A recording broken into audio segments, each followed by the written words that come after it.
Waheguru Ka Khalsa, Waheguru Ki Fateh. Bienvenue à vous mes amis. Aujourd'hui je vous propose d'étudier un passage du Hang 479 à partir de la ligne 5 où nous lisons cet enseignement qui peut nous sembler un peu particulier, un peu décontenançant, mais qui, nous allons le voir, prend tout son sens dans l'enseignement de nos maîtres de mémoire bénis. Donc ici, au Hang 479, à partir du verset 5, et même d'ailleurs à partir du verset 4, qui est la partie introductive que je ne citerai pas, il s'agit de Guru Arjan Devji qui cite Pakar Kabirji. Et nous lisons Pati Tore Malini Pati Pati Jio. Autrement dit, toi qui arraches les feuilles, qui coupe les feuilles, qui est un jardinier, toi le jardinier, dans chaque feuille, Pati Pati Jio, dans chaque feuille se trouve manifester une créature vivante, se trouve manifester la vie. Donc, ici, nous voyons tout de suite que nos maîtres de mémoire bénie attirent notre attention sur le fait que autant nous le savons pour le monde animal, dans la voie de la Sikhi, nous ne consommons pas d'animaux, nous ne mangeons pas les animaux pour un principe qui est absolument simple dans la vie spirituelle, c'est que plus on avance dans la vie spirituelle, plus notre conscience se dessille, s'affine, et elle devient sensible à la réalité de la manifestation du Seigneur Vaheguru, du Seigneur Dieu dans toutes ses créatures. Et que donc, l'évolution spirituelle engendre évidemment une augmentation, une extension plus exactement, de la compassion envers tous les êtres. Et donc, de fait, on ne consommera pas les animaux, puisque d'abord, d'un point de vue humain, on peut vivre très bien, et la moitié de l'humanité vit très bien en ne consommant que des végétaux. Et d'autre part, parce que notre système physiologique est fait ainsi dès l'origine, nous sommes d'abord des êtres qui sont faits pour manger des végétaux, à l'instar de tous les grands singes, et ce sont les conditions climatiques et les mouvements des populations à la période préhistorique qui ont fait qu'on a commencé à se nourrir de viande simplement parce qu'il fallait pouvoir survivre, et que c'est devenu ensuite une habitude, et que cette habitude est devenue ce que l'on appelle classiquement dans la philosophie latine un habitus antitatif, c'est-à-dire un comportement répétitif engendre d'une génération à l'autre un comportement qui semble être inné, qui semble appartenir à notre nature profonde, notre nature fondamentale, mais ce n'est pas le cas en fait, ce n'est qu'une question d'habitude culturelle, et pas du tout de nécessité vitale pour aucun d'entre nous, excepté évidemment les populations qui vivent dans des milieux extrêmement hostiles, je pense notamment au pôle Nord, où évidemment il n'y a aucun végétaux à consommer, mais c'est vraiment une exception tellement minoritaire au sein des 7 milliards d'êtres humains qui se trouvent sur cette terre, qu'on ne peut pas en faire évidemment une règle. Donc nous voyons ici que Guru Arjan Devji, en citant Pakar Kabirji, nous enseigne que dans cette sentence qui est faite au jardinier, que Pati Pati Jio, c'est-à-dire que dans chaque feuille, dans chaque élément végétal, se trouve... Alors, Jio, c'est une créature vivante.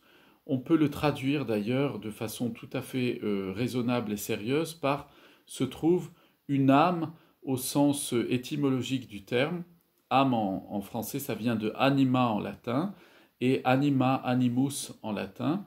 C'est le principe qui fait agir la vie biologique, c'est-à-dire le principe spirituel qui anime la forme de l'âme la plus matérielle et la plus basique, et que l'on appelle en fait la vie physiologique. Donc, nous comprenons tout de suite déjà que dans notre rapport aux végétaux, eh bien, nous ne pouvons pas faire n'importe quoi. Nous allons le voir un peu plus loin d'ailleurs, dans ce que nous enseigne Guru Sahib, mais il n'est pas effectivement possible lorsque l'on mène une vie spirituelle, par exemple, de passer près d'un arbre ou d'un buisson et simplement par, machinalement ou par amusement ou par je ne sais quelle fantaisie, passer la main dans le buisson, l'arbre, pour en arracher des feuilles, pour s'amuser, les jeter à terre et ainsi de suite. C'est d'ailleurs la raison pour laquelle, chez nous les Sikhs, nous éduquons les enfants à ne pas couper des fleurs juste pour le plaisir de s'amuser avec, ni d'ailleurs arracher des branches, casser des branches, arracher des feuilles ou détruire les végétaux simplement pour s'amuser en les piétinant ou en faisant je ne sais quoi. Parce que tout être créé par le Seigneur Vaheguru, eh bien, mérite d'être respecté dans sa dignité et dans sa vie propre, même s'il est une forme par rapport à nous, une forme inférieure de conscience, c'est-à-dire qu'il n'est pas dans les mêmes, attributs de libre arbitre, c'est-à-dire que un végétal a beaucoup moins de liberté que nous avons nous-mêmes de liberté. Il ne peut déjà pas se déplacer et fuir le danger.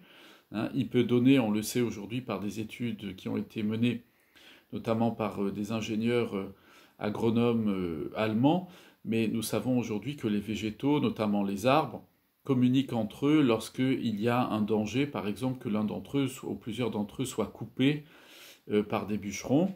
Eh bien, nous savons que par le système racinaire et par des informations qu'ils envoient par le truchement en fait de champignons souterrains qui sont sur leurs racines, ils peuvent ainsi indiquer à l'ensemble de leurs congénères dans la forêt qu'il y a un danger, et ça permet comme ça de déclencher un processus de marcottage, c'est-à-dire des racines vont s'étirer très très loin, quelquefois à plusieurs kilomètres, pour ressortir plus loin de terre et lancer l'apparition de nouveaux petits arbustes afin de préserver cette famille des arbres.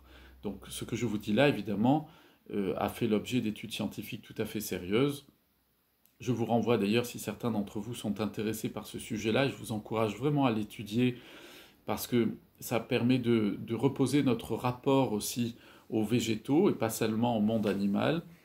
Un ouvrage qui s'appelle L'intelligence des arbres, que vous trouvez facilement dans toutes les librairies, et qui explique très en détail, d'une façon accessible et vulgarisée, que chacun peut lire, sur ce fonctionnement justement racinaire et cette intelligence qu'ont les végétaux à pouvoir à la fois s'adapter au lieu dans lequel ils se trouvent, mais aussi à donner l'alerte et à percevoir si, lorsque nous nous approchons d'eux, nous avons une attitude hostile ou si nous avons une attitude bienveillante.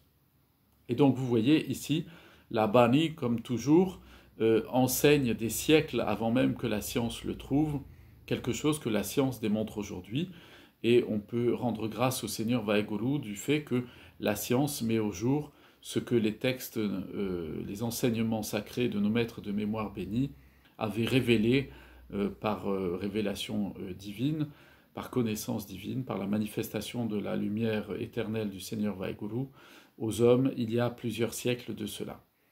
Et donc nous comprenons que notre rapport au végétal doit donc être un rapport qui est un rapport de paix.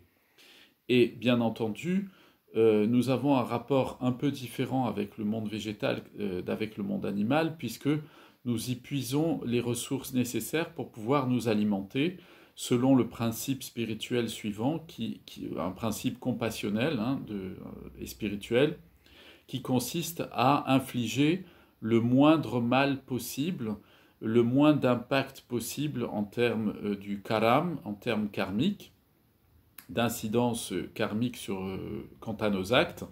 Et donc, bien entendu, ici, Guru Sahib attire notre attention sur le fait que on ne peut pas comme ça prélever des végétaux pour en faire n'importe quoi.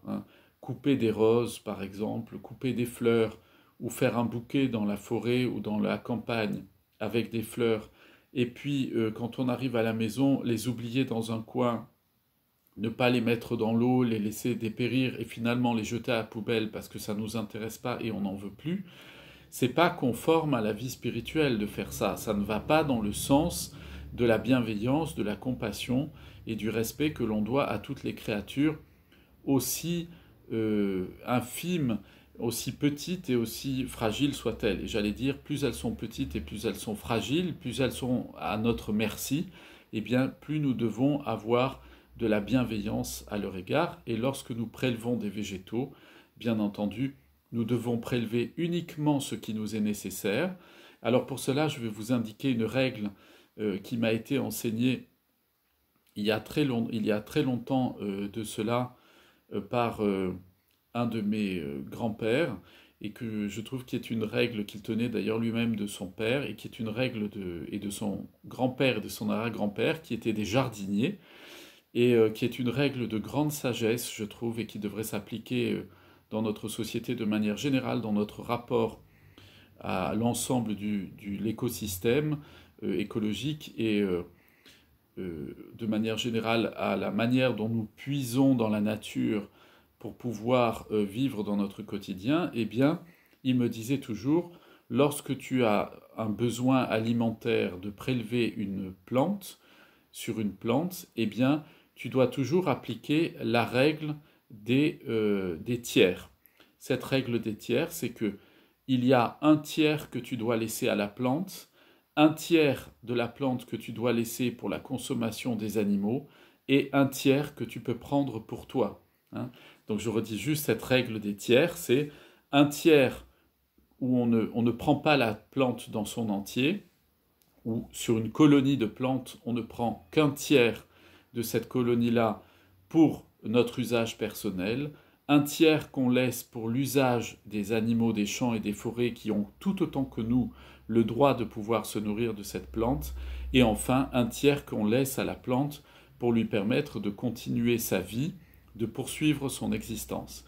Et c'est vrai que lorsqu'on applique cette règle-là, on est dans une démarche qui est tout à fait conforme avec la vie spirituelle. C'est une démarche d'équilibre et de respect dans notre rapport à la nature, dont d'ailleurs, je tiens à le préciser, nous ne sommes pas les seigneurs de cette nature, mais nous sommes ici comme les jardiniers.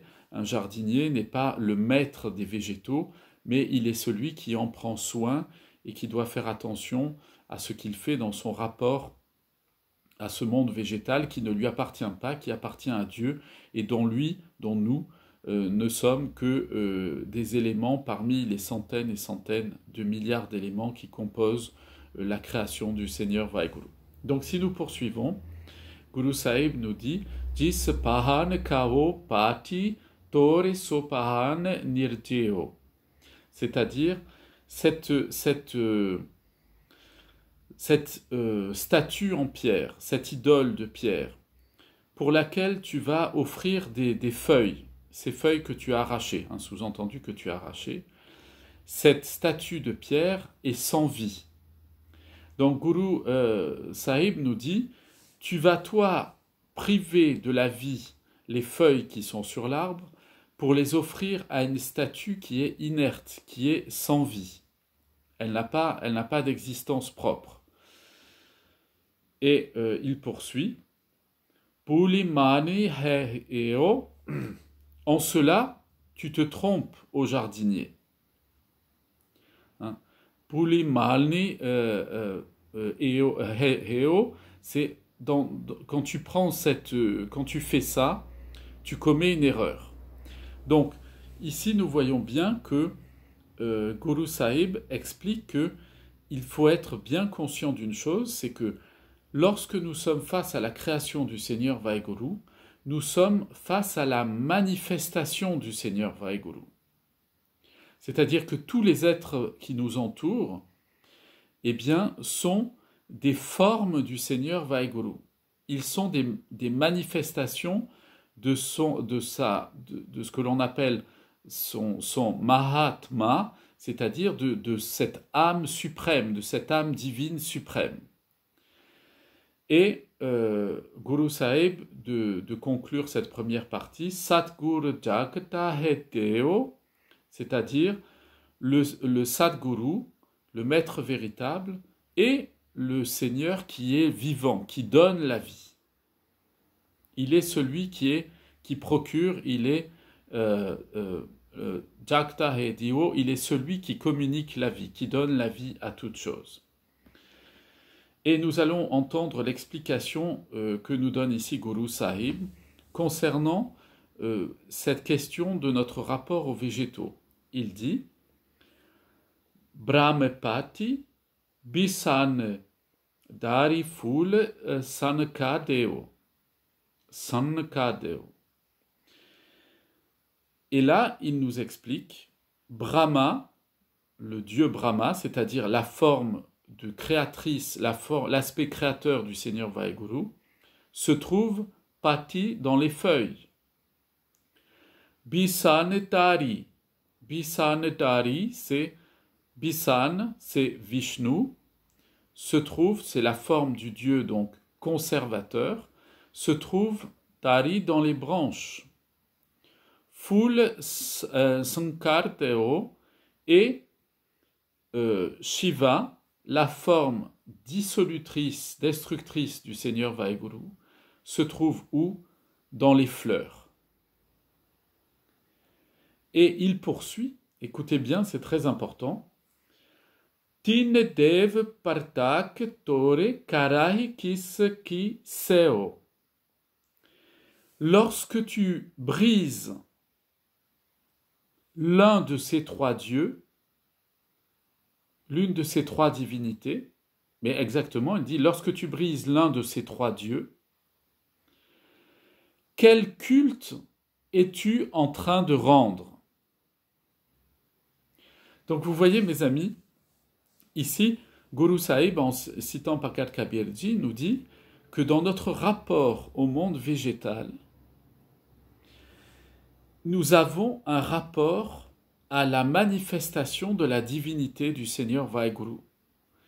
Et que ce que nous enseigne la Gurbani aujourd'hui, c'est que nous ne pouvons pas disposer du monde végétal et de la nature comme si nous en étions les seigneurs et les maîtres.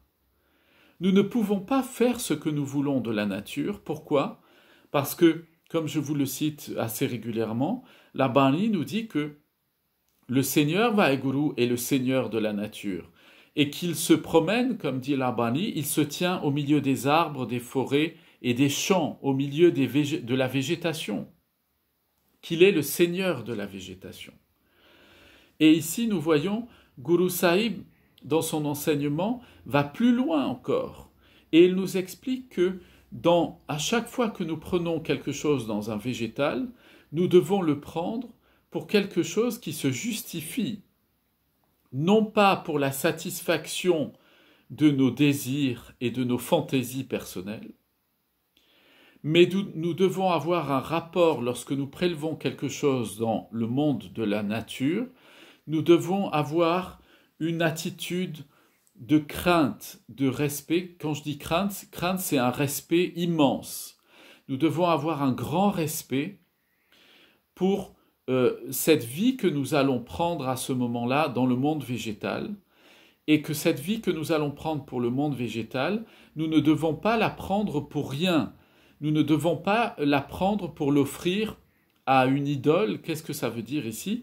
Guru Sahib, en citant l'idole, qu'est-ce qu'il veut dire? L'idole, qu'est-ce que c'est? C'est prélever une pierre dans la nature, la sculpter en forme de Dieu, et croire qu'en faisant cela, nous avons enfermé Dieu dans les limites de la matière, de la pakriti, de la matière. Eh bien, l'idolâtrie, c'est ça. Ça ne veut pas dire qu'on ne peut pas prendre une pierre et faire une sculpture avec. On peut faire, bien entendu, on le fait, des statues commémoratives. Je pense que dans certains, on voit à l'entrée quelquefois de certains gurdwarés, etc.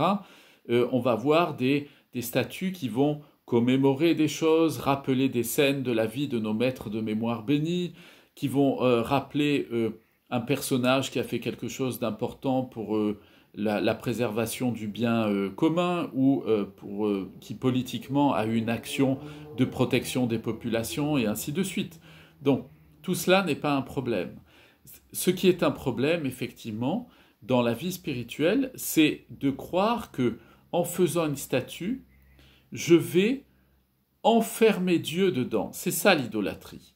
Et c'est ce que l'on voit dans certaines traditions rituelles religieuses, où, alors c'est souvent des personnes qui ont un rapport aussi avec peu de connaissances spirituelles et d'éducation spirituelle. Donc c'est un rapport aussi souvent euh, assez enfantin au fait de croire qu'à l'intérieur d'une statue est contenue la totalité de la divinité. C'est ça vraiment l'idolâtrie.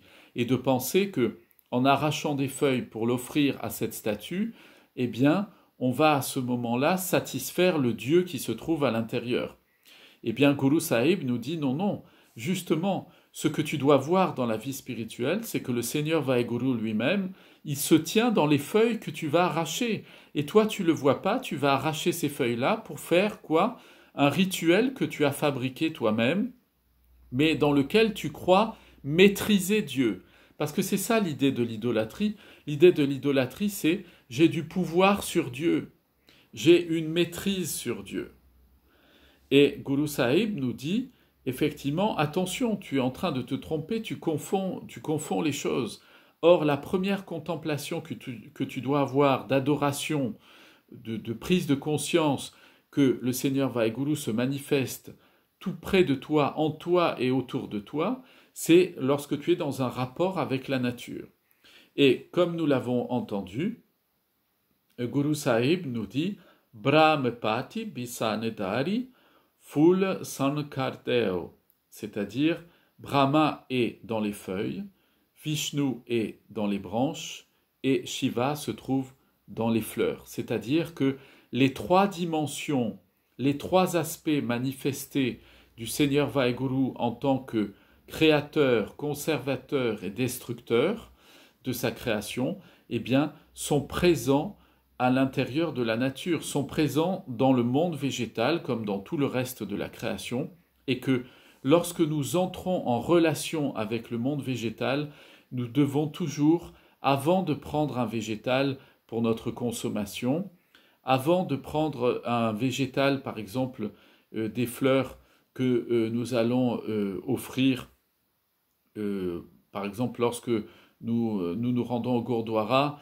et que nous apportons un bouquet de fleurs pour honorer Guru Maharaj, eh bien à ce moment-là, nous devons toujours avoir conscience que avant de faire le geste de couper les fleurs, ou bien avant de faire le geste de prendre les légumes ou les fruits pour notre consommation, nous devons toujours remercier le Seigneur Vaheguru,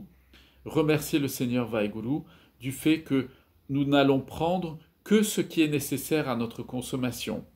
Et cet enseignement de ce jour que Guru Arjan Devji nous transmet au travers de cette citation de Pakar Kabirji, c'est aussi pour nous rappeler que nous ne devons pas gaspiller le monde végétal. Lorsque nous achetons des légumes, lorsque nous achetons des fruits ou lorsque nous achetons des fleurs, nous ne devons pas ensuite les jeter à la poubelle parce qu'on les a négligés, qu'on ne les a pas mangés, qu'on en a trop acheté, on a eu, comme on dit en français, les yeux plus gros que le ventre, et on se met à jeter. On ne peut pas faire ça parce que c'est une action qui ne va pas dans le sens de la gourmat. Hein, l'enseignement de nos maîtres de mémoire bénis, c'est de ne prendre que ce qui est nécessaire, juste le nécessaire à notre existence, ce qui est bon pour nous, pas au-delà, ne pas faire de gaspillage et être dans un rapport apaisé avec la création du Seigneur Vaheguru, dont nous sommes, je le rappelle à chacun d'entre nous, qu'un infime élément parmi les centaines de milliards d'éléments qui composent cette terre, bien entendu, et que nous devons toujours et sans cesse nous rappeler que cette terre, elle est Mata Tarat Mahat, elle est la grande mère nourricière, et que nous devons avoir du respect pour cette mère-là dont nous sommes issus, dont le Seigneur Vaheguru nous a tirés, hein, nous a fait apparaître de cette terre-là, nous a formés à partir de ce monde physique-là, de cette pakriti-là, de cette nature-là, et que donc, à ce titre, lorsque nous approchons le monde végétal, nous devons l'approcher avec un infini respect. Pourquoi? Parce qu'il est la manifestation même du Seigneur Vaheguru, qui est le maître de ce monde végétal, et qui, lui, est le jardinier véritable. Alors que nous sommes que des jardiniers salariés, nous sommes des jardiniers par intérim, et le Seigneur Vaheguru nous a confié la charge de préserver sa nature, de la cultiver, de la protéger et de ne prélever que le strict nécessaire à nos besoins, sans faire de gaspillage et sans penser que la profusion de la nature est un dû pour nous et qu'elle est inépuisable. La nature n'est pas inépuisable et elle n'est pas notre propriété, elle est la propriété du Seigneur suprême, lui le jardinier divin, qui est à la fois le jardinier de sa création et le jardinier de nos cœurs et de nos âmes. Je vous souhaite à tous une excellente journée, plein de bénédictions sur vous, vos familles, vos amis, vos voisins et tous ceux que vous aimez. Vaheguru Ji Ka Khalsa, Vaheguru Ji Ki Fateh.